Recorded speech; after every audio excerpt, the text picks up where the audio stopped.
Publicado el 1 de agosto. 2017. Las malas prácticas y la corrupción en el Ministerio del Interior a partir de las grabaciones entre el ministro Jorge Fernández Díaz y Daniel de Alfonso que reveló el Diario Público en junio de 2016. Con testimonio en exclusiva de 2 comisarios y un sargento de la Guardia Civil, desvela una red de intereses y corruptelas que va más allá de la persecución a los enemigos políticos, que configura una trama de favoritismos y corruptelas que implica a policías, jueces, fiscales y empresarios. Una estructura dentro del Estado que ofrece sus servicios a los más poderosos. El documental repasa también las malas prácticas en el Ministerio del Interior desde el inicio de la transición.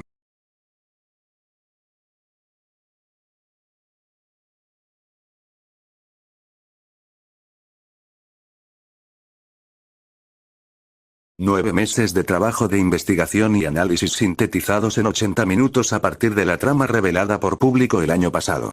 Gracias a los testimonios exclusivos de Marcelino Martín de Blas, ex jefe de la Unidad de Asuntos Internos, José Ortega, miembro del Cuerpo de la Guardia Civil, Jaime Barrado, excomisario y uno de los policías más condecorados de España, y un alto funcionario del Ministerio del Interior. Y, sobre todo, a la investigación de Carlos Enrique Bayo y Patricia López, periodistas de Público, por primera se colocan bajo el foco de la opinión pública un entorno de ilegalidades y corrupción en el seno del Ministerio del Interior. Las Cloacas de Interior ofrece un análisis riguroso de los diferentes sumarios en los que se han visto implicados destacados miembros de la cúpula policial y que Público ha contado con rigor. Con el guión de Jaume Grau y una realización de Andrea Ferrando, bajo la dirección de Jaume Roures, el documental contiene testimonios de gran valor para comprender el alcance de esta mafia policial.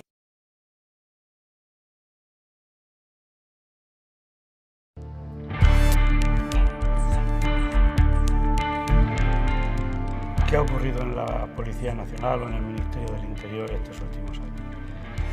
Yo diría que hay un cúmulo de irregularidades. Si me permites, mételo en Fiscalía cuanto antes, porque esto es un torpedo a la línea de flotación. Estoy a tus órdenes. A mí considérame como el cabo de tu cuerpo de nacional y... Agiliza lo que puedas, mételo cuanto antes. A esta oficina, la que se ha denominado Oficina Siniestra, ¿no?, que está ubicada en la calle Rafael Calvo, junto a la Dirección General de la Policía, se le ha atribuido la realización de una serie de informes que bien se han elaborado y dirigido para atender a personas que son afines a esta brigada, o para atacar a compañeros que se atreven a denunciar lo que está ocurriendo en la policía, ¿no?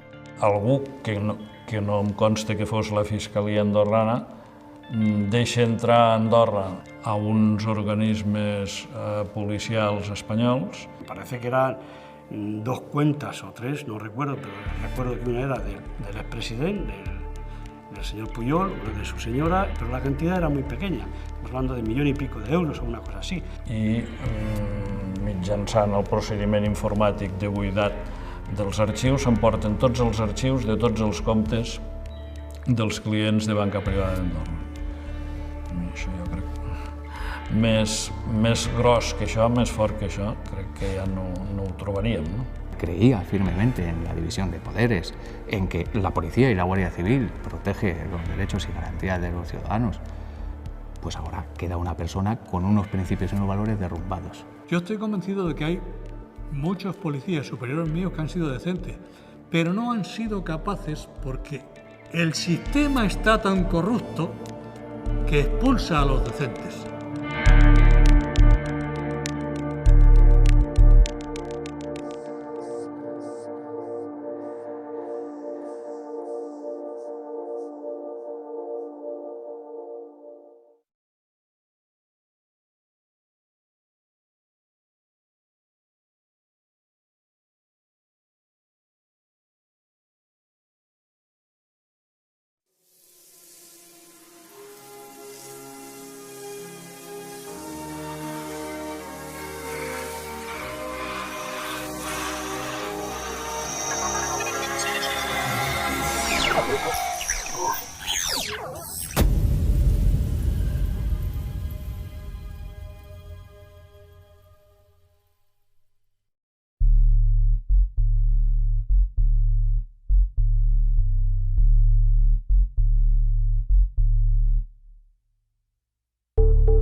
pero yo creo que si salen mejor que se haya primero ido a la fiscalía. Lo ideal es, si eso está en un juzgado y sale, nadie va a sospechar que sale de policía, de investigaciones policiales, nadie va a sospechar. La fiscalía te lo afirma, hacemos una gestión para... Si la fiscalía me dice, oye, lo he leído, yo entonces lo cierro, los informes los tengo hechos. ¿Cuánto tiempo lo puede cerrar esto? 3 semanas. El presente lo vemos a Me parece bien, pero eso es lógico, es una relación de gobiernos, evidentemente. No, pero vamos a pasar de su mano derecha no está en el proceso de la izquierda.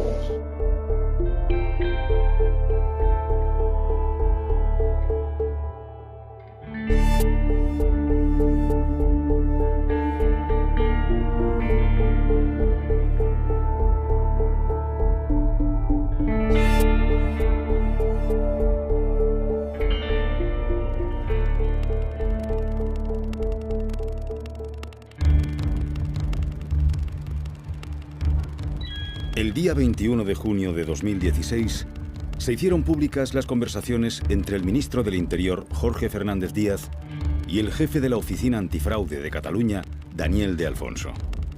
El contenido de las grabaciones es la prueba de la existencia de un complot para atacar a los adversarios políticos del gobierno.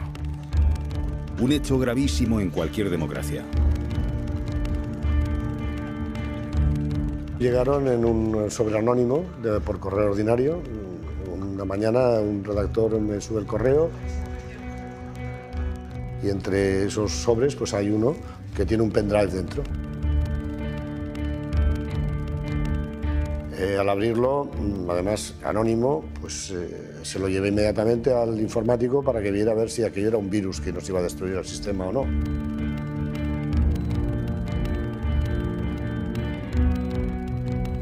Al escuchar los audios, nos damos cuenta de que los interlocutores son el ministro del Interior, Jorge Fernández Díaz, y el director de la Oficina Antifraude, Daniel de Alfonso, que se presenta.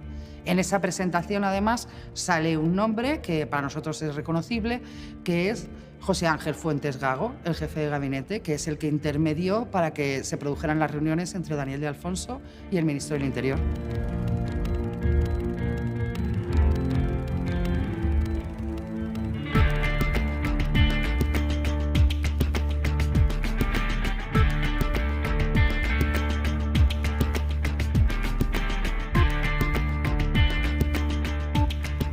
Las acciones persecutorias y antidemocráticas que se deducen del contenido de las grabaciones del ministro Jorge Fernández Díaz con Daniel de Alfonso constituyen tan solo un pequeño testimonio de las malas prácticas y la corrupción en el Ministerio del Interior que ha afectado a políticos, a policías y a simples ciudadanos.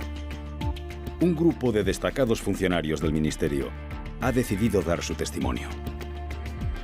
Nosotros estábamos informando de ello y al parecer lo estábamos haciendo tan correctamente que el que fuera que remitió esa grabación al diario público consideró que éramos el mejor lugar y sobre todo el que nos atreveríamos a publicarlo.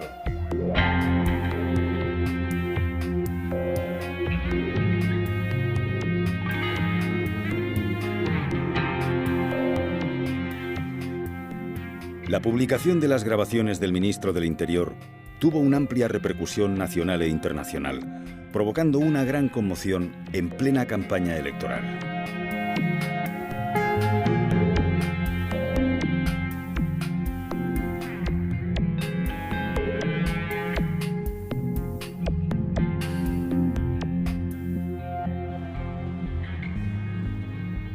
Pero, si me permites, mételo en fiscalía cuanto antes, porque esto es un torpedo a la línea de flotación.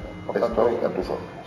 A mí considérame como un cabo de tu cuerpo de nacional y... Agiliza lo que puedas, mételo cuanto antes. Había poco que deducir tras escuchar las grabaciones. Creo que está todo bastante explícito. Era la prueba de las maniobras que bajo el mandato de Fernández Díaz se estaban haciendo en Interior.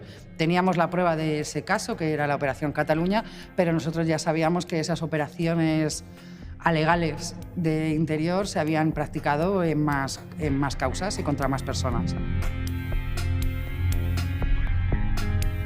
Octubre de 2014. Las conversaciones entre el ministro y de Alfonso tienen lugar unas semanas antes de la consulta sobre la independencia en Cataluña.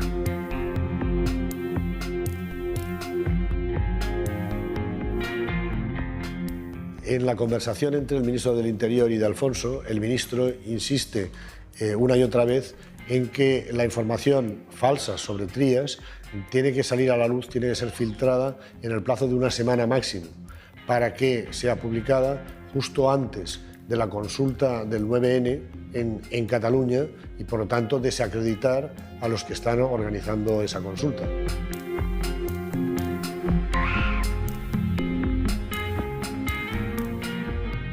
¿Esta información que te ha llegado, ¿Xavi Trías puede saber algo de eso? Xavi Trías no sabe ni esto. Ni esto. A ver, es que eso a Xavi Trías lo vamos a ver. Es como dolor para él, ¿no?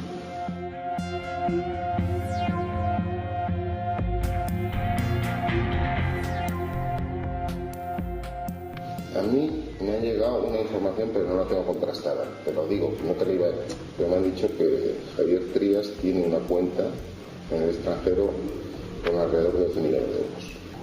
Primero, cuando me llega un comentario así, yo o me lo das por escrito o no investigo nada. ¿Y si eso saliera, tú qué opinas de eso? Yo, ministro, soy partidario de asestar el golpe cuando el golpe vaya a acabar con el animal. No. És esperpèntic. El més esperpèntic és sentir el ministre parlant d'aquest tema i parlant del Xavi Trías, com si fossin molt amics, i que resulta que està tramant pues, una manera d'acabar amb una persona que es dedica a la política, no? Jo ho trobo sorprenent, és a dir, és una cosa que et quedes escandalitzat. Jo sempre dic el mateix. Jo sabia que el senyor Jorge Fernández Díaz era deshonest. Gràcies a l'aparició d'aquesta conversa, pues tot el país s'entera que aquest senyor és profundament deshonest. L'únic que no s'ha enterat de que té un ministre deshonest és el president del govern.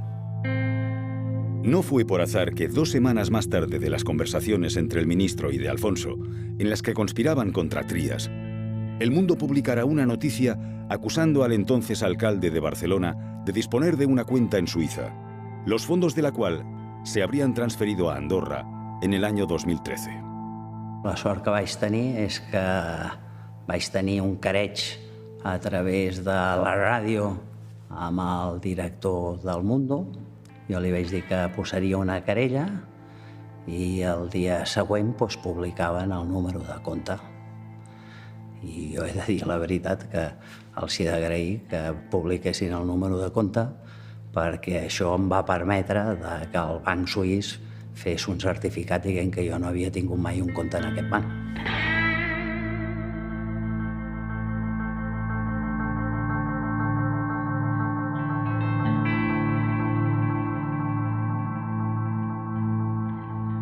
El caso de Trías es realmente paradigmático del modus operandi de la brigada política de Fernández Díaz, puesto que lo primero que se hace es una investigación prospectiva intentando descubrir algo contra determinados políticos. En el caso de que no se encuentre, porque es lo que ocurre con Trías, no se encuentran documentos ni materiales que lo puedan comprometer, entonces se hace un montaje y se fabrica un informe donde supuestamente se avala eso que no se ha podido demostrar.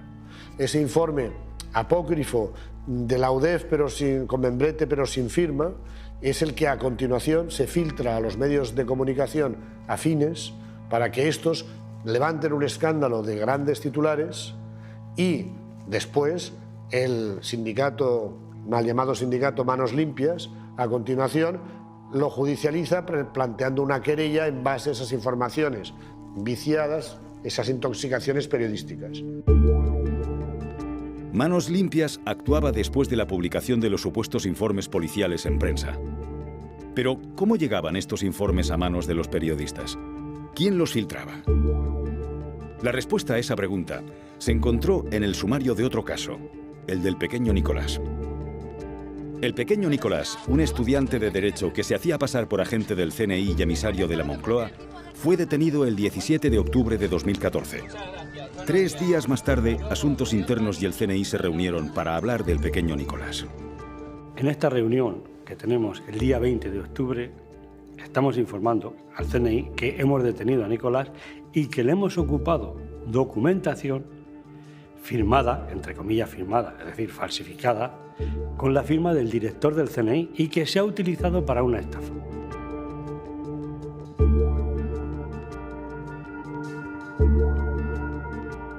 La reunión entre Martín Blas y el CNI fue grabada ilegalmente y hecha pública en diversos medios de comunicación. En la justicia siempre hay que confiar, pero bueno, siempre hay que tener tus ases en la manga. Muchas gracias y buenos días.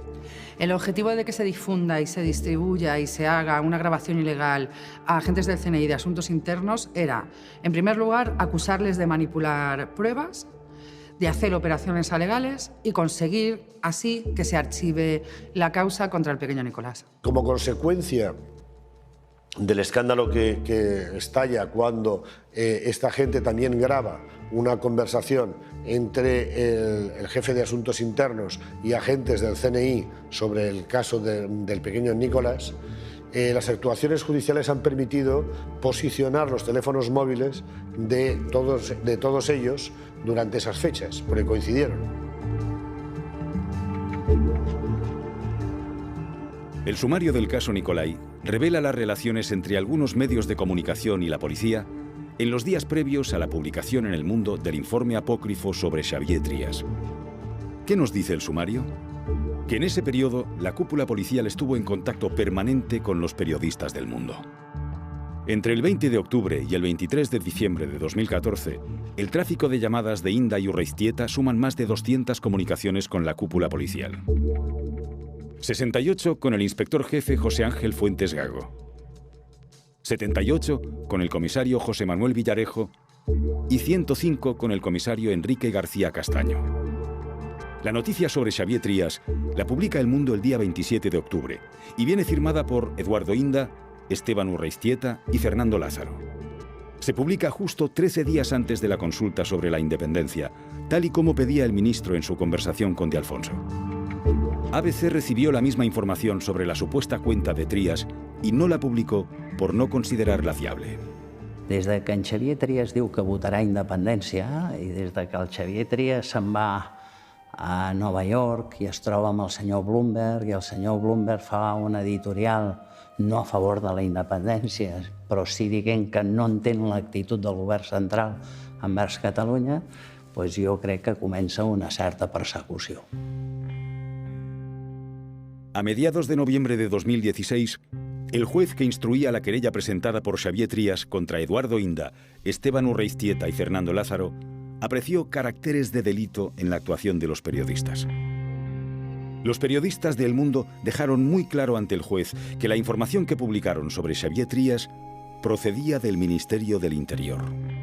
Ells es basen en unes informacions que han rebut que són falses i ells han d'intentar explicar que són verdaderes, no? O que ells se les han cregut, perquè tenien base per creure-se-les. Jo, sincerament, no entenc que es pugui tenir bases per creure-se-les quan fas una informació que, doncs, el número de compte teòric que jo tinc a Suïssa, que és fals, que és una cosa bastant fàcil d'acreditar, no? És a dir, que no sé qui els hi passa la informació, però és una informació bastant penosa, no?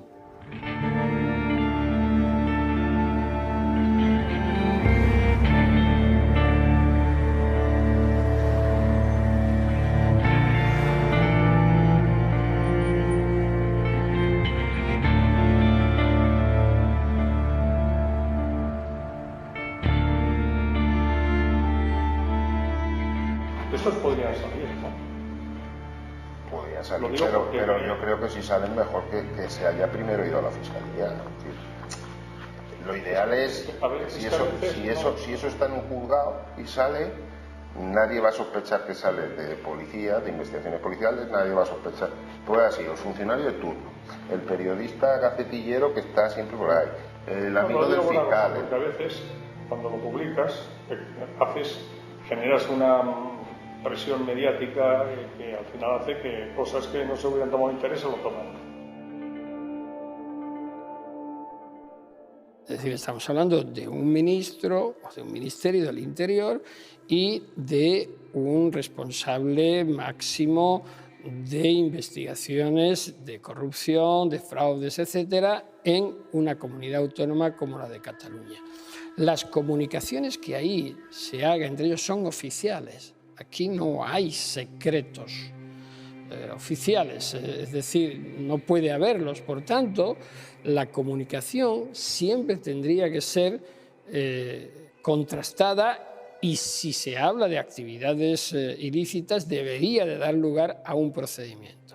Si por el contrario lo que aparece es que parece que hay cosas raras, artimañas, o cómo vamos a hacer, o yo voy a hacer, o yo te aviso, para mí podría tener contenido delictivo.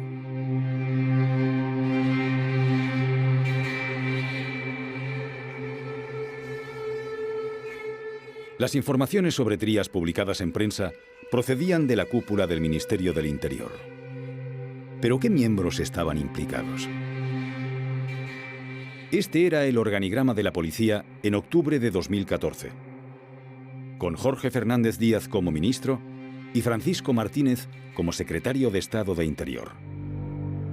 El cargo más importante del cuerpo es el de director adjunto operativo, ocupado por Eugenio Pino, del que dependían jerárquicamente los principales mandos policiales.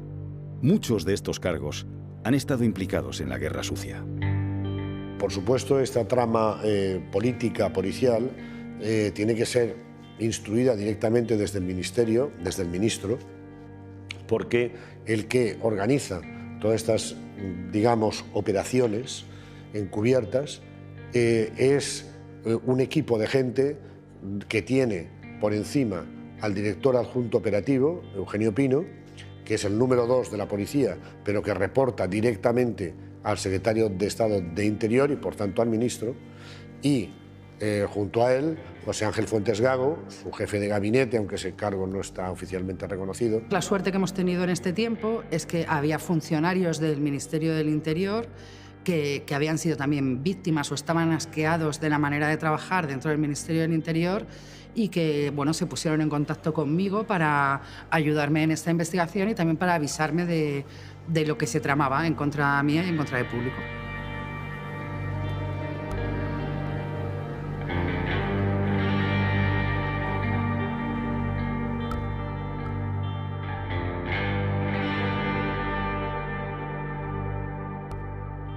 La decisión ahora de salir en una entrevista y denunciar, ¿no?, si se puede llamar así, la situación actual que está aconteciendo en la Dirección General de la Policía, básicamente es por la manipulación política que dicha institución ha hecho últimamente, ¿no? En estos momentos, en el Ministerio del Interior, hay una caza de brujas para ver quiénes son los funcionarios que pueden colaborar en concreto con público para que podamos sacar estas informaciones y ese es uno de los motivos por los que esta persona no puede dar la cara, pero sí nos da su testimonio. El ministro se debe de abstener de la dirección de cualquier investigación policial.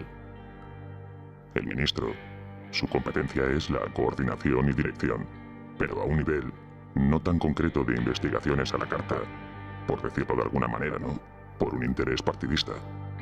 Sin duda que el propio ministro del Interior esté dirigiendo una brigada política para desprestigiar, para hundir a los rivales políticos del partido en el poder, es el mayor escándalo que ha habido en democracia.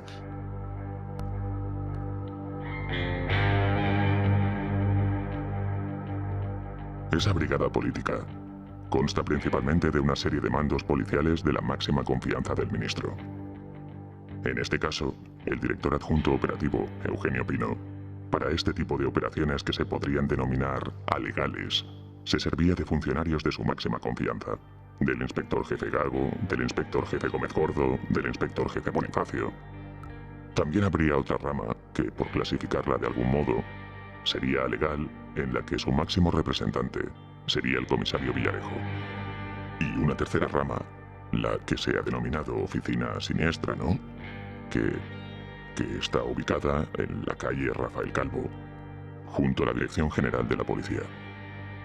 A esta oficina se le ha atribuido la realización de una serie de informes que bien se han elaborado y dirigido para defender a personas que son afines a esta brigada, o para atacar a compañeros o funcionarios que se atreven a denunciar lo que está ocurriendo en la policía, ¿no?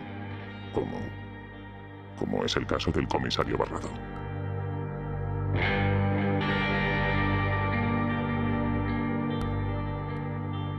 En mis 40 años de policía, o 41, en la vida había visto yo, ni había sospechado, ni lo he visto, que hubiera un grupo de policías que se dedicara a proteger a los malos en contra de las víctimas de los delitos. En los años 90, el secuestro de Anabel Segura conmovió a la sociedad española. El comisario Jaime Barrado fue el responsable de la detención de los secuestradores y asesinos de Anabel después de una larga investigación. Barrado es uno de los mandos más condecorados de la Policía Nacional. Jaime Barrado es el policía constante, cabezota, obcecado, que hasta que no resuelve un caso no para. Por ejemplo, entre los casos que llevó cuando era el jefe del grupo de secuestros, muchos eran asesinatos sin resolver, puesto que no había aparecido el cadáver. Pues a día de hoy, casi 20 y 30 años después de esos casos, él sigue en contacto con las familias y sigue dándole vueltas a los casos para ver cómo se puede, pues, finalmente acabar lo que en su momento él no pudo concluir. Los políticos no son las únicas víctimas de las maniobras del Ministerio del Interior. Jaime Barrado sufrió represalias durante su investigación del caso Interligare. Interligare era la investigación de la corrupción policial. Eran 3 comisarios que habían estado metidos en empresas y habían dejado de pagar o habían dejado de cumplir con sus obligaciones con la hacienda pública y con la seguridad social. Nos pusimos a tirar del hilo hasta que descubrí que los malos estaban siendo advertidos por José Luis Olivera Serrano, que era mi jefe más inmediato. Barrado propuso la detención de los 3 comisarios implicados.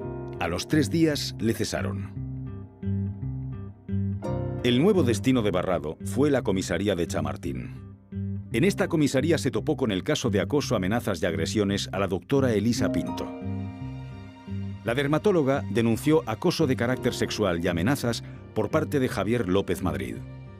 Es una persona de comportamiento histriónico y entonces pasaba de una actitud agresiva amenazante diciendo que si en algún momento le denunciaba iban a enterrar las denuncias porque la policía, él tenía acceso a la policía y que por lo tanto yo no iba a tener nada que hacer, que tenía además pues que su amistad con la Casa Real eso le ayudaba. A otros momentos en que decía que le perdonase, que no hiciese nada, que mantuviésemos una relación de amistad, que perdonara lo que hubiera hecho. Javier López Madrid es el yerno de Juan Miguel Villar Mir, presidente de OHL. Inició su carrera profesional en la central de Londres de Goldman Sachs y fue miembro del Consejo de Administración de OHL, la empresa de su suegro. López Madrid ha sido condenado por el escándalo de las tarjetas Black de Caja Madrid y fue detenido dentro de la llamada Operación Lezo, relacionada con la supuesta financiación irregular del PP de Madrid. López Madrid es un hombre con amistades poderosas, amigo íntimo del rey Felipe VI, del que fue compañero en el colegio Los Rosales. Tratamos de tomar declaración a López Madrid y ahí empezó eso que el que es policía se incentiva, que es cuando empieza a recibir llamadas extrañas y contestaciones raras. Excusas y mentiras, que es que yo, pues como policía y comisario, este señor tiene algo que ver con OHL, evidentemente, pues el teléfono del jefe de seguridad de OHL. Me lo pasan, llamo, me identifico, comisario de policía, Jaime Barrado, en Chamartín, y quisiera hablar con el señor Francisco Javier López Madrid. Palabras textuales del jefe de seguridad de OHL. No quiero decir cómo se llama. Ese señor es desconocido total en esta empresa. La doctora Pinto denunció 2 agresiones físicas con un cuchillo por parte de desconocidos, advirtiéndola de que dejara en paz a López Madrid. La doctora acudió a la comisaría de Chamartín, acompañada de su abogado, para denunciar los hechos. Preparo un juego de fotografía, lo que hacemos todos los policías, para realizar un acta de reconocimiento fotográfico, que es la previa para que nos asegure. Y entre varias fotografías de individuos con las mismas características físicas, pongo la fotografía del individuo conocido como Villarejo y le reconoce sin ningún género de duda al que está con el número, creo que le puse con el número 3, entre varias fotografías. Y es tan observadora esta mujer que me dice, pero esta fotografía, en esta fotografía está muy joven. A mí el que me apuñala, que es pero tiene más años cuando me apuñala. Yo el día 21, creo que fue un día 19, entrego al jefe superior de Policía de Madrid las diligencias donde está implicado un comisario de policía, presuntamente como autor de varios delitos, y a los 2 días me cambian de comisaría, me mandan a una comisaría conflictiva que se llama Carabanchel. Evidentemente nadie te dice por qué. Las represalias contra Barrado no se limitaron al cambio de comisaría. Le abrieron un expediente que acabó con la suspensión de empleo y sueldo. Jaime Barrado presentó un recurso y la sección 7ª del Tribunal Superior de Justicia de Madrid dictó a su favor en una sentencia que especificó que la credibilidad del comisario estaba fuera de toda duda. Yo veo que hay una mano negra. Ya me pongo a investigar a este hombre y veo que cada policía que ha investigado a este hombre ha terminado, suspendido, trasladado. Y veo que hay gente que tenía que estar investigando, como en la Unidad de Asuntos Internos, y no solamente no investiga, sino que los quitan a los que intentan investigar a alguien que tiene relación con el Villarejo. Es un auténtico mafioso. Don José Manuel Villarejo es secretario general del Sindicato Profesional de Policía. Yo estoy segura que tiene muchas cosas que contar. ¿Quién es José Manuel Villarejo? ¿De quién depende? La trayectoria del comisario Villarejo se remonta a los inicios de la transición y las oscuras maniobras del Ministerio del Interior también. En el lenguaje popular, en el antiguo régimen, se decía que la policía tenía un carácter facha. ¿En qué ha cambiado la policía de entonces a la policía de ahora? Dentro del ambiente funcionarial, posiblemente el cuerpo que más ha asumido el proceso democrático haya sido el Cuerpo Superior de Policía. En el inicio de la transición, diversos mandos policiales crearon el Sindicato Profesional de Policía. El comisario Villarejo formó parte de su constitución. Al fundarse el Sindicato Profesional de Policía, bajo la cobertura de defender de una forma democrática a los agentes policiales, lo que se hace es crear una organización donde la mayor parte de sus dirigentes proceden de Fuerza Nueva, proceden de la ultraderecha o proceden de la brigada político-social. Las malas prácticas no surgen como las setas de temporada en temporada, ¿no? Es decir, vienen de atrás. Hay una cepa, ¿no?, de la cual luego surgen las hijuelas, ¿no? Entonces, evidentemente, esto venía de bastante atrás. En el año 1983 se produce el secuestro de Segundo Marey. 2 años más tarde, un atentado en un bar de Bayona acababa con la vida de 4 presuntos miembros de ETA.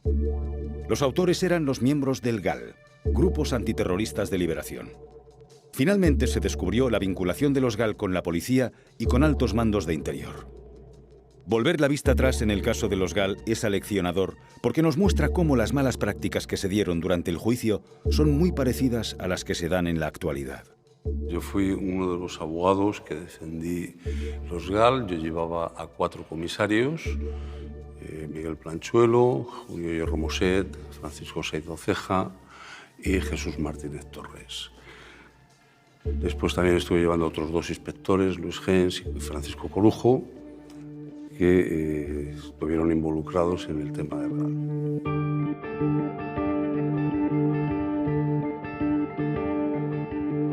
Yo llamé a Felipe González a declarar ante la Sala Segunda del Tribunal Supremo porque entendí que venía esa declaración, debía ser acorde con los derechos, con la defensa que se estaba llevando a cabo por nuestro despacho con los policías que se estaban defendiendo. El juicio de los GAL supuso un golpe muy duro a la credibilidad del gobierno socialista y hubo mucha tensión. En el Ministerio del Interior se produjeron maniobras encaminadas a desprestigiar a Garzón, uno de los jueces que instruían el caso. El informe Veritas, encargado por responsables policiales y políticos del Ministerio, tenía una finalidad: desacreditar a Baltasar Garzón. El mismo modus operandi que en la actualidad, la publicación en prensa de supuestos informes policiales.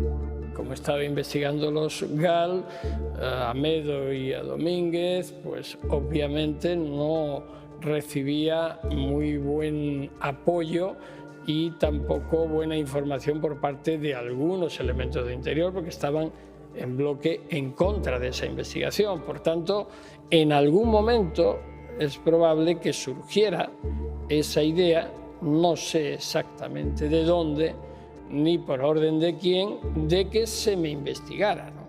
De que se me buscaran las vueltas a mí, porque era yo el que estaba investigando. Supongo que a cualquier otro juez que hubiera hecho lo propio. Y me seguían a lugares públicos o a restaurantes, o recuerdo que algún partido de fútbol en el Bernabéu también. Y ya hasta una vez me acerqué a una de las personas y le dije: sean un poco más discretos porque ni siquiera están haciendo su trabajo bien. En el informe Veritas se aseguraba que el magistrado tenía relaciones con miembros de una organización de narcotraficantes y que había participado en orgías con mujeres. El comisario Villarejo participó en la elaboración del informe tal y como reconoció en una carta dirigida a la Dirección General de la Policía en 1995. Esto entraba dentro de esa mala visión del Estado que algunas personas tienen. Y para eso crearon un grupo fuera de escalafón, que vinieron responsables desde Barcelona, desde Zaragoza, y se formó un grupo para investigar. Y yo le dije a la secretaria de Estado, digo: sé que estáis haciendo esto. Ella me dijo: yo no soy. Digo: bueno, pues o eres tú o es Juan Alberto Belloc, porque no se forma por arte de magia esto.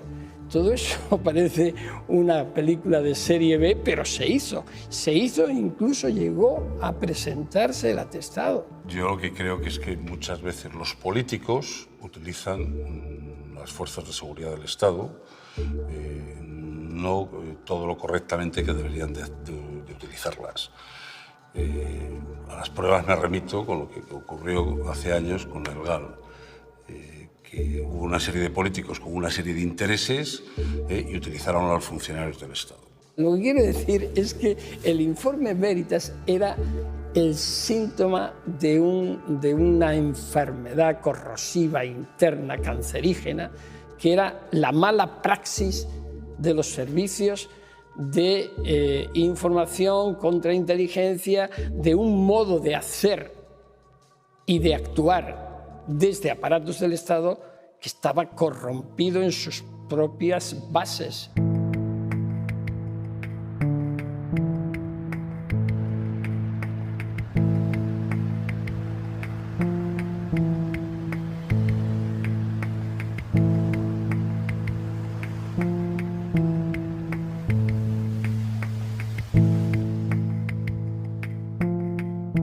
En el año 2009, el diario El País publicó un artículo en el que se denunciaban escuchas a políticos de la Comunidad de Madrid. Era la primera vez que salía a la luz un caso de uso de fondos públicos para espiar a rivales políticos. En esa trama estaban implicados algunos de los personajes que han configurado la brigada política durante el mandato de Jorge Fernández Díaz. Uno de los presuntos espiados ha sido Manuel Cobo, mano derecha del alcalde de Madrid. Gallardón dijo anoche en el programa 59 Segundos que hay muchas preguntas que contestar. Queremos saber quién investigó, quiénes son las personas que realizaron esa investigación, no lo sabemos. Queremos saber quién ordenó esa investigación, no lo sabemos. Queremos saber a quién se dio cuenta de esa investigación, no lo sabemos. Los supuestos espionajes se produjeron entre abril y mayo de 2008 en plena batalla por el poder dentro del PP, tras la segunda derrota consecutiva de Mariano Rajoy en las elecciones generales. Algunos de los espiados, como Prada y Cobo, se habían alineado con Rajoy en la disputa silenciosa que mantenía el presidente del PP con Esperanza Aguirre. El País acusó a diversos guardias civiles de estar implicados en las escuchas y seguimientos. Los guardias civiles han negado siempre su participación en los hechos y se consideran víctimas de una conspiración.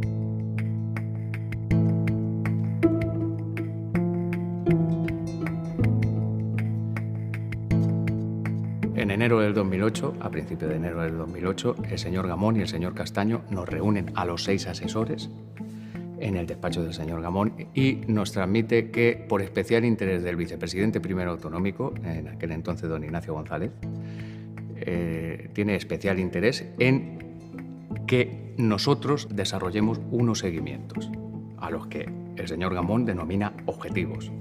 Estos objetivos ya se los he trasladado a quien lo tengo que trasladar, que es a la autoridad judicial. Pero vamos, no me importa decírselos. Era el señor Gallardón, el señor Cobo, el señor Prada, la señora Cifuentes, un señor que se apellida Cabezas, otro señor que se apellida Núñez y 2 o 3 alcaldes de localidades madrileñas. Si los guardias civiles niegan haber realizado los seguimientos, ¿quién los efectuó? Al comisario Jaime Barrado se le encargó la investigación de las escuchas cuando ya había salido a la luz que la comunidad autónoma había contratado a una empresa de detectives. El espionaje lo practicaban personas, que esas personas cobrarían dinero, utilizarían coches, teléfonos, eso vale dinero y ese dinero pues saldría de las arcas públicas, con lo cual era malversación de fondos públicos. Una de las cosas que anecdóticas que descubrí en delincuencia económica es que los ladrones roban, los políticos y la gente importante no roban. Ya van cambiando la terminología del verbo. Malversan, caudales, desvío de fondos. Los desvíos van siempre, se desvían para el mismo sitio. El comisario Jaime Barrado debe de tener clarísimo lo que hay aquí. O sea, él debe de saber que esto es una porquería. Y tampoco creo que no sospeche que los seguimientos reales estaban en Método 3 y no en nuestras personas.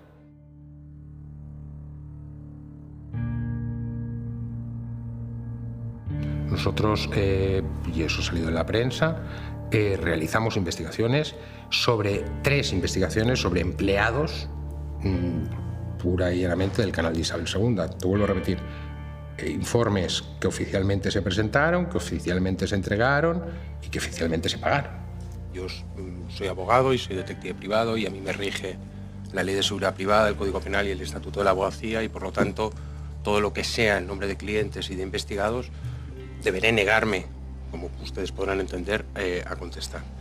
El que me ordena tajantemente que no se entre con mandamiento judicial de entrar en registro en Método 3 es el comisario general, es decir, José Luis Olivera está por debajo del comisario general, pero es el que da las indicaciones para prohibir la entrada de registro. A los guardias civiles se les ordenó que se situaran en las localizaciones en las que se encontraban los políticos supuestamente investigados por detectives privados. Esa es la razón por la que fueron imputados en la causa. Lo que no es normal es que haya una agencia de detectives haciendo investigaciones a políticos dentro de los que pueden encontrarse perfectamente los denunciantes en esta causa y que, por otro lado, me intente llevar a mí a lugares públicos para que los posicionamientos figuren al lado de esos políticos a los que estaban investigando los detectives. Y ese es el quid. Eso considero que es la finalidad. En noviembre de 2016, los servicios jurídicos del gobierno de Cristina Cifuentes de la Comunidad de Madrid admitían finalmente que se había espiado a políticos.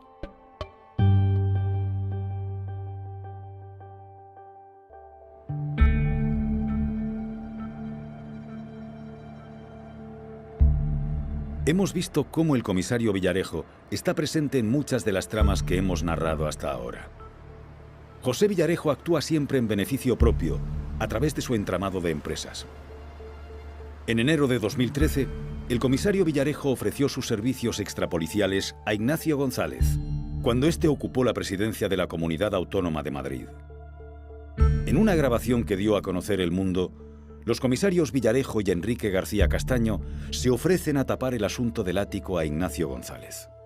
El papel del comisario Villarejo dentro de la policía es siempre muy dudoso, siempre aparece relacionado con operaciones muy dudosas, nunca firma sus informes, no se sabe a qué unidad está escrito, no sabemos de dónde viene la información que aporta, nunca la va a ratificar a un juzgado. Lo que sí que parece es que sus empresas privadas han estado relacionadas con muchos casos que había diligencias abiertas dentro de la policía, lo que es algo bastante extraño, si no irregular. Según revelaron El País y Público, el entramado de empresas de José Villarejo suma varios millones de euros. Junto a su actual esposa Gema Alcalá Garcés y el abogado Rafael Redondo Rodríguez, participa y en algunos casos figura como presidente o administrador único en 12 sociedades. En una grabación que publica un medio que se llama Público, pues aparece una grabación del propio comisario Villarejo en donde presume o dice o manifiesta que tiene relación con empresarios, con jueces, con fiscales. ¿Cómo conseguía José Manuel Villarejo la colaboración de jueces y fiscales? Schola Juris, una sociedad vinculada al comisario Villarejo, está dedicada a impartir másters para estudiantes de Derecho. Sus profesores son altos mandos de la policía, de la Guardia Civil y, sobre todo, magistrados y fiscales. Como Manuel Mois, nombrado por el PP fiscal anticorrupción, o José Manuel Maza, magistrado del Tribunal Supremo, nombrado por el PP fiscal general del Estado. Las actividades lucrativas de Villarejo se sobreponen y confunden con sus acciones en la brigada política, como es el caso de sus movimientos en la llamada Operación Cataluña.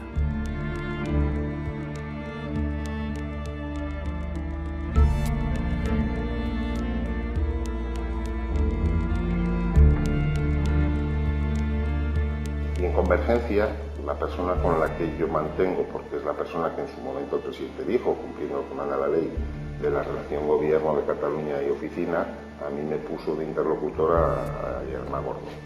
Porque esto pasaría porque Artur Mas dejara el partido o dejara la presidencia, eso es evidente, que ahí es donde entraría Yerma. Cuando en ese escenario que tú dibujas, ¿para cuándo dejaría la presidencia de la Generalitat?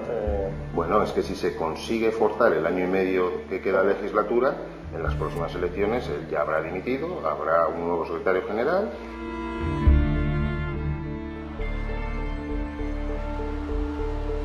La llamada Operación Cataluña empieza con la llegada del PP al gobierno. Se pone en marcha la Brigada de Revisión de Casos con el supuesto objetivo de investigar aquellas causas que la cúpula policial entendiera que habían quedado sin resolver. Yo llego en el 2012 a la Unidad de Asuntos Internos. A finales del 2012, digamos septiembre, octubre del 2012, el director adjunto operativo me dice que hay unos asuntos que están cuestionados en la opinión pública y que la actuación de la policía pues no está clara. Esos asuntos son el caso Faisán y el 3%. Son cosas que están en la prensa a diario. Uno de los asuntos que se quería reactivar era el caso Palau y todo lo relacionado con Jordi Pujol y Convergencia. El director adjunto operativo me pide entrevistarme con el fiscal, con Sánchez Dulet, para explicarle lo que los funcionarios que él dirigía habían encontrado al analizar el asunto del Palau, el caso Palau. Bien, entonces me pide que venga a Barcelona a entrevistarme con el fiscal. Vinimos, nos entrevistamos con Sánchez Dulet, estaba presente otro fiscal, Fernando Bermejo, y simplemente me limité a decir que unos funcionarios habían analizado el caso Palau y que había una vía posible de investigación, continuando con el nuevo tesorero que era Óscar Escrig. Ahí quedó todo. Sí que es cierto que uno de estos mandos, como fue el comisario Martín Blas, para reactivar este caso, se desplazaron a Cataluña en compañía del comisario principal, José Luis Olivera, para hablar con el fiscal y reactivar precisamente esa investigación por blanqueo.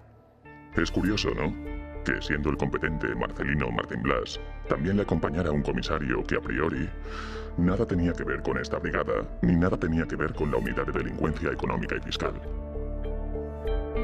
La actuación de los policías motivó una queja formal del Consejo Fiscal, en la que se rechazaba la irregular actuación de los funcionarios. Marcelino Martín Blas es una persona que se creyó lo que en su momento le proponía el comisario Eugenio Pino, de que la unidad de asuntos internos realmente se iba a encargar de lo que se tenían que encargar, de asuntos internos, ¿no? Y de investigar a funcionarios de policía, que se creyó también que la brigada de revisión de casos que ponían en sus manos iba a servir para realmente ir más allá de donde había podido ir la justicia, pero siempre dentro del marco de estudiar los temas y ver qué vías legales había para reabrirlos, y que en un momento determinado se da cuenta de que lo que están haciendo es alegal. Unos meses más tarde de la constitución de la Brigada de Revisión de Casos, El Mundo publicó un supuesto informe de la UDEF en el que se acusaba a Jordi Pujol y a Artur Mas de disponer de cuentas en Suiza. La noticia se publicó en plena campaña de las elecciones autonómicas catalanas, las primeras en las que Convergencia pedía el voto por el derecho a decidir. Jorge Fernández Díaz compareció ante una comisión parlamentaria en la que declaró no conocer la autoría del supuesto informe de la UDEF, responsabilizando al Sindicato Unificado de Policía de su difusión. No es posible por el momento concretar cualquier responsabilidad en su elaboración y difusión dentro del ámbito del Cuerpo Nacional de Policía, sin perjuicio del expediente disciplinario incoado contra el secretario general del Sindicato Unificado de Policía. En aquel libro, en el método confidencial, yo me preguntaba cómo el ministro del Interior no puede saber quién ha realizado el informe de la UDEF, no el que lo firma, sino quién estaba detrás de todo eso, si yo, en 3 meses para escribir ese libro, descubro quién está detrás. Te pongo un ejemplo, ¿no? El comisario Villarejo busca a 2 testigos para elaborar el controvertido informe Pujol. Uno de los testigos es Victoria Álvarez y utiliza una identidad ficticia que ha salido en los medios de comunicación, como es la de Javier Hidalgo, JJ Hidalgo, bajo la profesión de periodista, ¿no? Y otro testigo es Javier de la Rosa, con quien utiliza otra de las identidades supuestas que utiliza para contactar con este testigo, como es la de Manuel Pérez Villar, bajo la profesión de abogado. Todo ello sin un control judicial, como así exige la ley que regula trabajar bajo estas identidades supuestas, que es la Ley 5/99, que sería la de agente encubierto, ¿no? Yo es que a Villarejo siempre lo he conocido con sus empresas privadas.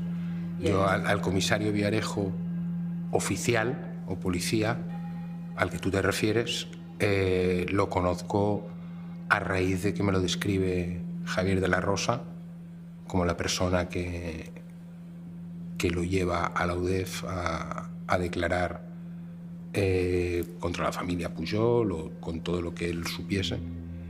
Y entonces cuando me lo describe ahí me doy cuenta que es el Pepe Villarejo que yo había conocido en sus empresas privadas. Detrás del falso informe de la UDEF, publicado por El Mundo, estaba la brigada política del Ministerio y uno de sus elementos más activos, el comisario José Manuel Villarejo.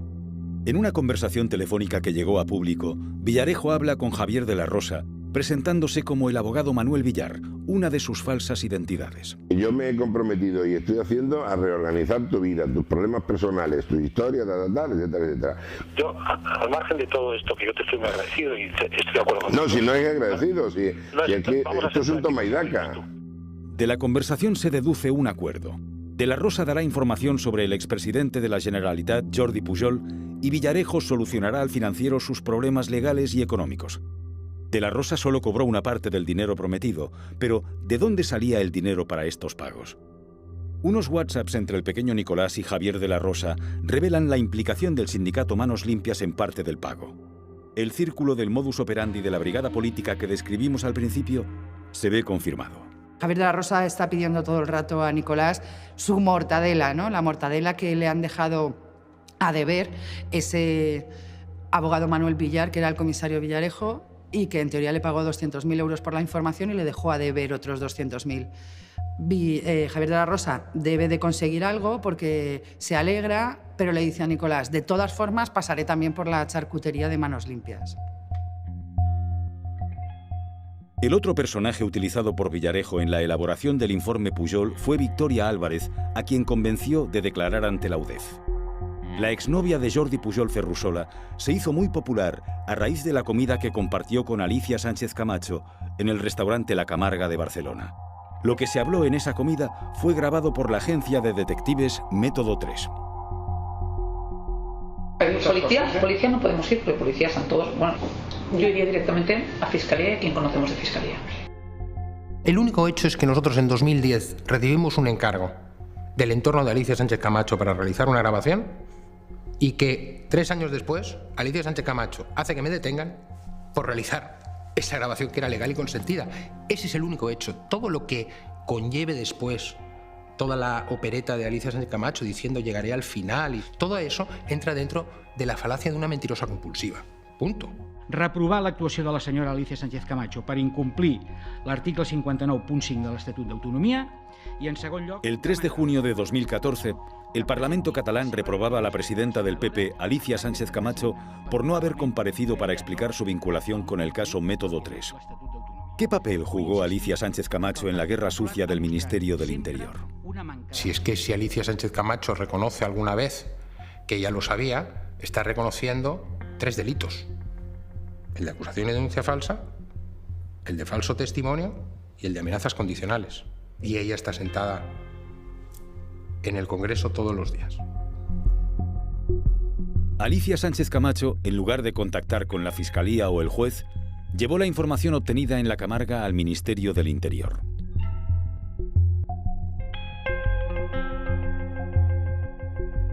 Jorge Moragas, que conocía a Victoria Álvarez de su época escolar, la animó a declarar en unos WhatsApps. Victoria Álvarez, en una conversación con Villarejo, habla de su relación con Moragas. A Moragas sí que le he mandado una serie de mensajes esta mañana. Digo, mira, me había equivocado creo que con Alberto, pero siguen estando ahí. Le he dicho, digo, como demuestren y piensa que la prensa... yo no sé nada de este circo y además dice, y el único perjudicado soy yo. Digo, vete a la mierda, tú de perjudicado no tienes nada. ¿Vale? Pero te ha contestado Moragas, por lo menos. Soy yo. ¿Te ha contestado él? ¿Te ha contestado Moragas, por lo menos? Sí, me ha contestado. Me ha contestado 2 o 3 mensajes. Por lo menos tiene la ventaja. Espero no defraudarte, presidente.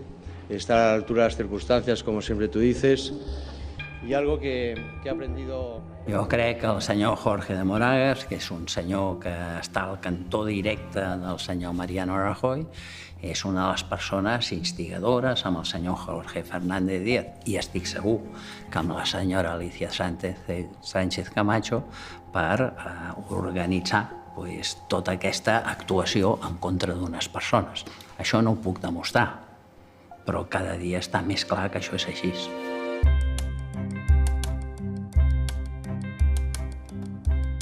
Si fuera la banca privada de Andorra, si fuera esa sería una buena cosa, porque Higini Cierco, que buen amigo, Higini tiene miedo de que se le rompa su tema del Banco Mar. Y él estaría dispuesto a robar. Yo no sé en qué banca es. Transferido a Andorra, sí. No sé en qué banca, tampoco he mucho de Andorra. La información de Victoria Álvarez sobre los Pujol apuntaba a cuentas millonarias en Andorra, y la brigada política se centró en obtener esa información con múltiples presiones.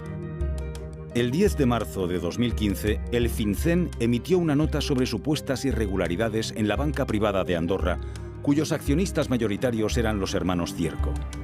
El FinCEN es una agencia del Departamento del Tesoro norteamericano que investiga operaciones financieras relacionadas con el crimen organizado. Jaume Bartomeu era entonces abogado de la familia Cierco. Vaig demanar hora per parlar amb el cap de govern i el cap de govern es va fer acompanyar pel ministre de Finances. Encara no feia una setmana que havia esclatat aquesta greu crisi i jo els hi vaig anar a explicar uns fets que s'havien esdevingut gairebé un any abans, a l'estiu del 2014, que eren unes coaccions que s'havien fet sobre els responsables de l'entitat Banca Privada d'Andorra per part de persones vinculades a organismes de seguretat espanyols i en relació a que, trencant el secret professional, donguessin informació d'uns comptes que hi pogués haver a l'entitat que ells dirigien i representaven de la família Pujol.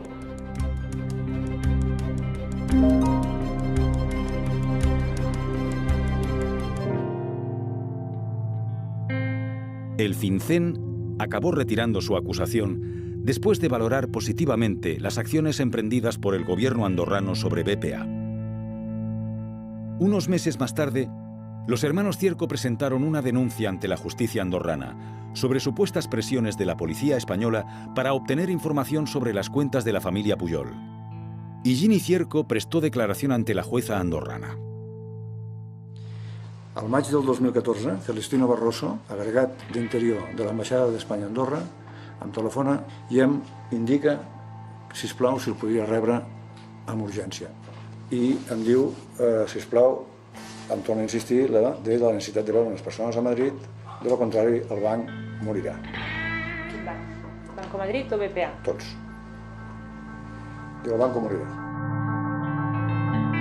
Joan Pau Miquel, consejero delegado de BPA, se reunió con Celestino Barroso en Andorra y posteriormente acudió a la reunión en Madrid con un miembro de la policía española. Està el Fèlix, telefona amb Sant Pau, i li diu que es troba en el hall del Villamagna de Madrid.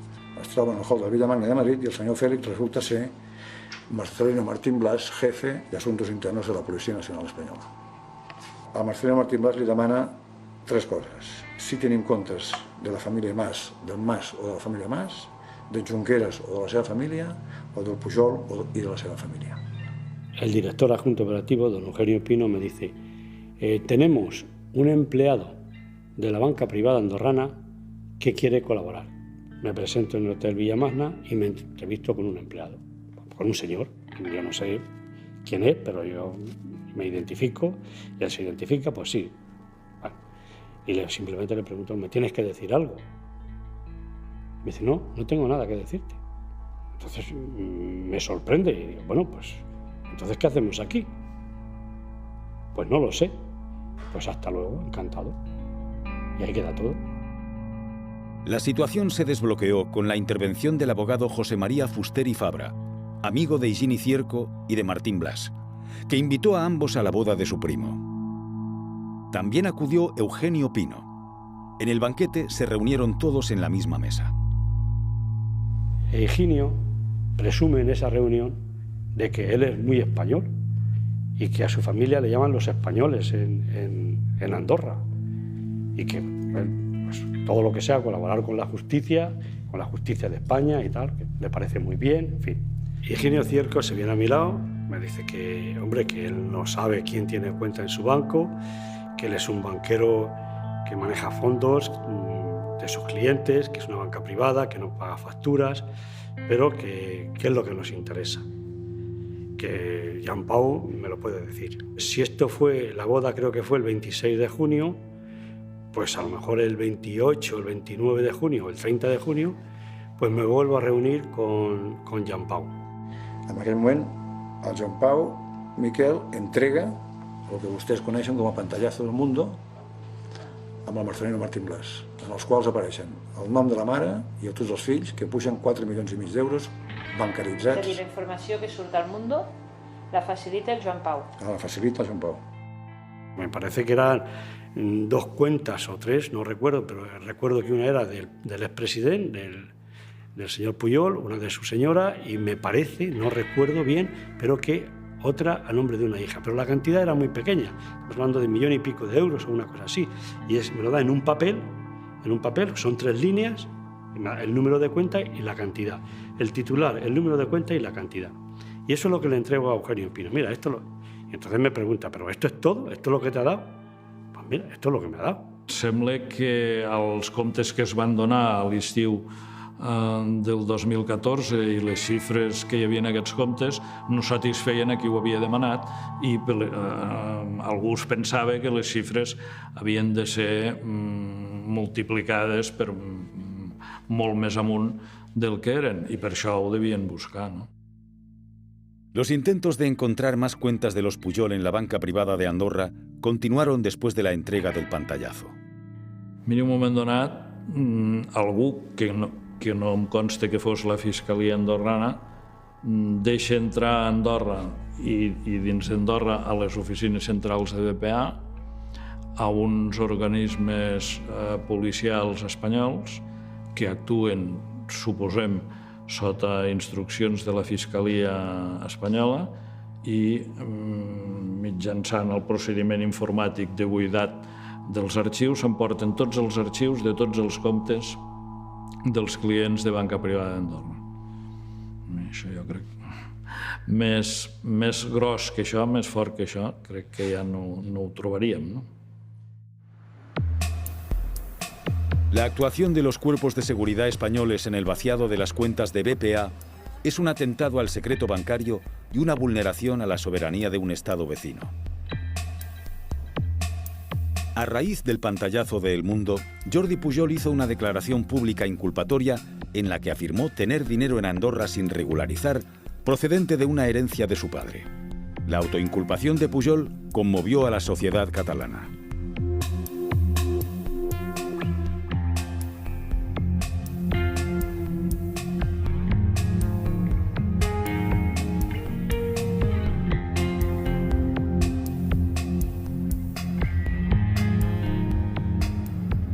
El interés del Ministerio del Interior por la banca andorrana no se limitaba a los políticos independentistas.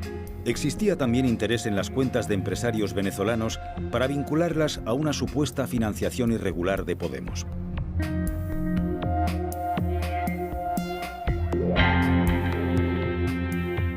A mí se me interviene el teléfono dentro del marco de la Operación Clotilde, hoy conocida como causa Petrov por los medios.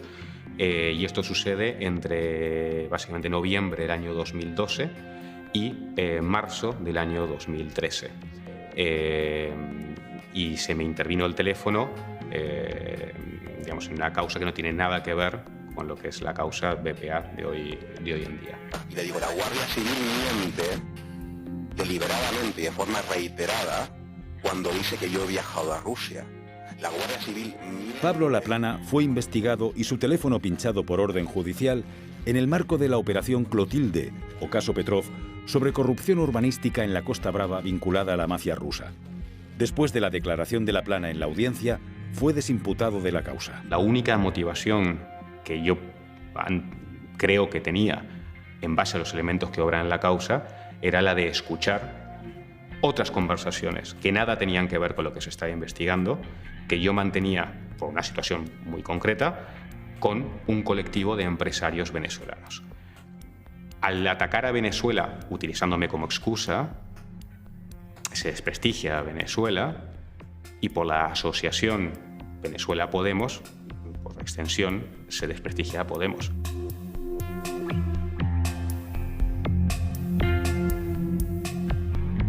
Se ha repetido hasta la saciedad que Podemos está financiado por Venezuela, hasta el extremo de que en algunas encuestas la mitad de los españoles creen efectivamente que Venezuela ha financiado a Podemos, cuando esto no solamente no ha ocurrido, sino que todas las denuncias, todas las querellas que han ido en esa dirección han tenido que ser archivadas. El 12 de enero de 2016 se desveló el famoso Informe PISA, acrónimo de Pablo Iglesias Sociedad Anónima. El informe estaba atribuido a la Unidad de Delincuencia Económica y Fiscal, la UDEF, de la Policía Nacional. Entre las informaciones que contenía el dossier, se acusaba a la productora de Pablo Iglesias de recibir en 2012 dinero de Irán a través de Hispan TV. Sin embargo, el programa Fort Apache no comenzó a emitirse en dicho medio hasta 2013. Es que es lo que hace INDA y lo que hace OK Diario, digamos todos los medios que dan espacio a INDA, es gravísimo, al menos por dos razones. Primero, presenta documentación falsa, presenta documentos falsos, a documentos que se manipulan, y nosotros hemos presentado las correspondientes acciones judiciales. Pero es que además después, cuando le denunciamos, dice que vaya a declarar el jefe de la policía. Y es como, usted está diciendo que el informe falso, que el papel falsificado que usted ha sacado, que ha habido el El banco este en el paraíso fiscal ha salido diciendo no conocemos ni al señor Iglesias ni a su familia, le conocemos absolutamente de nada. Entonces usted dice que ese papel falso se lo ha dado uno de los jefes de la policía en España. Pues que esto es de chiste, pero es gravísimo. Si en un informe policial no está en papel policial, no tiene registro de salida y no está firmado por policía con su número de carnet profesional, eso es una chapuza. Y si el informe PISA, por supuesto informe PISA, que yo no lo he visto, pero parte de una información que no está suficientemente registrada y tramitada, eso no sirve para nada. Eugenio Pino, el número 2 de la policía, se querella contra Público y contra mí por calumnias al desvelar que había mantenido reuniones con Eduardo Inda para filtrarle el informe PISA contra Podemos y marcar las fechas de publicación. La jueza decidió archivar la causa porque veía que nosotros llevábamos razón. Pino recurre y la Audiencia Provincial dice que es verdad, que hay que hacer diligencias de investigación que además se habían pedido y que no se habían hecho. Precisamente era Público quien las había pedido, que eran los posicionamientos de los teléfonos móviles del señor Eduardo Inda y de Eugenio Pino en los días que nosotros dijimos que se reunieron. Y misteriosamente, después de conseguir que se reabra el caso y de que la audiencia diga que hay que practicar esas diligencias, Eugenio Pino decide retirar la querella contra Público. Y llega a Manos Limpias y dice, con toda esta basura que hago, intento presentar una querella. Presentan una querella, otra querella, y en todas el Tribunal Supremo les dice no, no ha lugar, no ha lugar, no ha lugar. Bueno, la realidad ahora es que el jefe de Manos Limpias está en la cárcel. El 15 de abril de 2016 se ponía en marcha la llamada Operación Nelson de la Policía Nacional contra Manos Limpias y la Asociación de Servicios Bancarios Ausbank, por extorsión, fraude en subvenciones, estafa y administración desleal. Se decretó prisión incondicional para Miguel Bernard y Luis Pineda.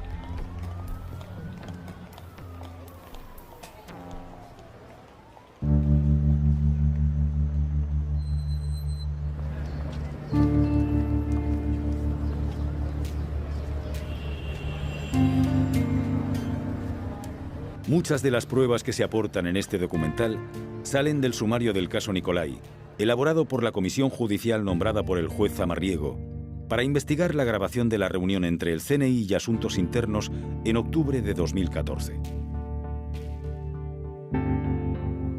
Y es que el juez, a la vista de lo que he contado, a la vista de que se han cometido esas irregularidades que él no ha visto nunca en una investigación, decide crear una comisión judicial.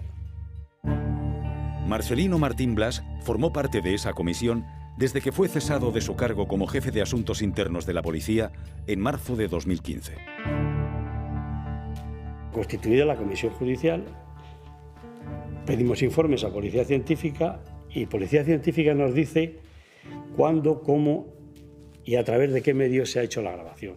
Para un policía la deducción no es muy complicada, es decir, si el periodista que está publicando desde el primer momento de la detención se llama Carlos Mier y trabaja en información sensible, y ya hemos visto que información sensible es del comisario Villarejo, y luego después nos encontramos con que esa llamada, que ha sido cortada según el informe de Policía Científica, resulta que corresponde a ese periodista. No es muy difícil la conclusión, ¿no? La comisión judicial presentó sus conclusiones en mayo de 2016.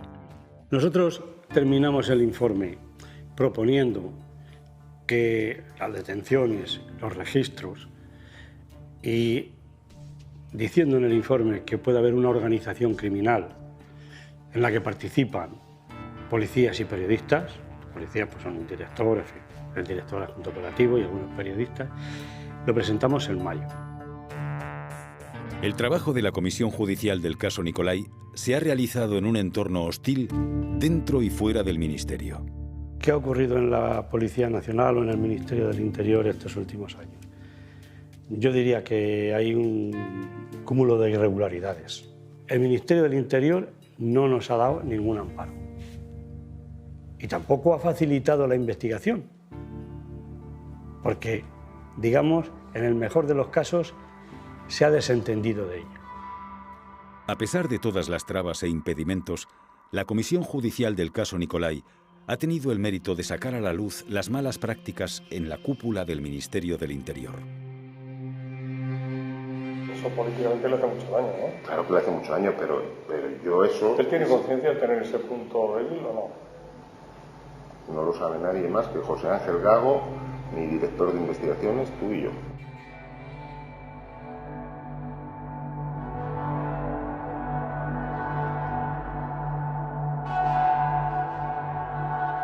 Las grabaciones al ministro aparecen en público unas semanas más tarde de la presentación del informe de la Comisión Judicial.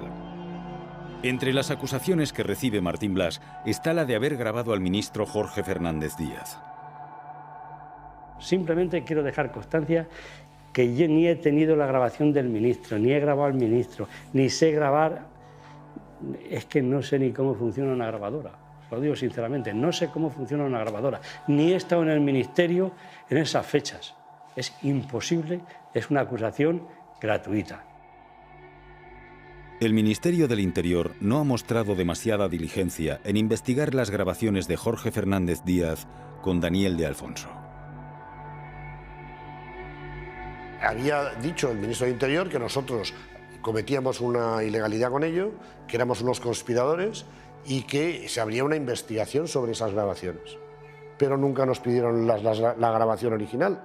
En vista de la falta de interés del Ministerio y del ministro del Interior por obtener la copia original de las grabaciones, nosotros acudimos a la Fiscalía General del Estado y las entregamos voluntariamente por si hubiera algo que investigar a raíz de ese contenido. ¿Quién fue el responsable de que se grabara y con qué medios se realizó la grabación? El análisis de las grabaciones, realizado por expertos a solicitud de público, indica que de Alfonso era quien estaba grabando desde algún dispositivo propio, por la manera en que se movía, por cómo entraba y salía del lugar de la reunión y por el contenido. El propio de Alfonso nos reconoce a nosotros que su móvil solamente lo ha entregado a Fuentes Gago, a José Ángel, y por tanto el único que ha tenido acceso a poder instalar algo con lo que grabar desde su móvil es este hombre. Dedujimos que el que estaba grabando era de Alfonso y además era con pleno conocimiento suyo, entre otras cosas porque a menudo parecía hablar para la grabación, parecía hablar para la grabadora. He dicho en otras ocasiones que parecía un audio selfie. Este director ni ha grabado, ni sabía, ni ha permitido, y entenderán ustedes, porque si no tendríamos que pensar que somos todos subnormales perdidos, entenderán ustedes que tampoco las he puesto en circulación. Pues, ¿usted lo quiere? Pues mire, el señor... La primera consecuencia política de la publicación de las conversaciones fue el cese de Daniel de Alfonso por el Parlament de Cataluña. El ministro continuó en su puesto. El ministro del Interior debería presentar su dimisión hoy mismo. Tiene que dar explicaciones y en este caso, si son ciertas, tiene que dimitir. Eso es muy grave y debería implicar la dimisión o el cese fulminante. Directamente todos los partidos, como digo, desde Bildu hasta Ciudadanos, pida directamente mi dimisión, sin esperar, sin darse cuenta que yo soy la víctima de ese atropello, de ese ataque, y sin esperar a que una investigación aclare qué es lo que ha sucedido. Gracias, presidente. Jorge Fernández Díaz fue finalmente reprobado. La primera reprobación de un ministro desde la restauración de la democracia. La comisión parlamentaria que investiga la utilización partidista del ministerio empezó sus trabajos con la declaración de Jorge Fernández Díaz y de Alfonso, pero sin el testimonio de los mandos policiales por el bloqueo de PP, Ciudadanos y PSOE. La inteligencia de cada uno.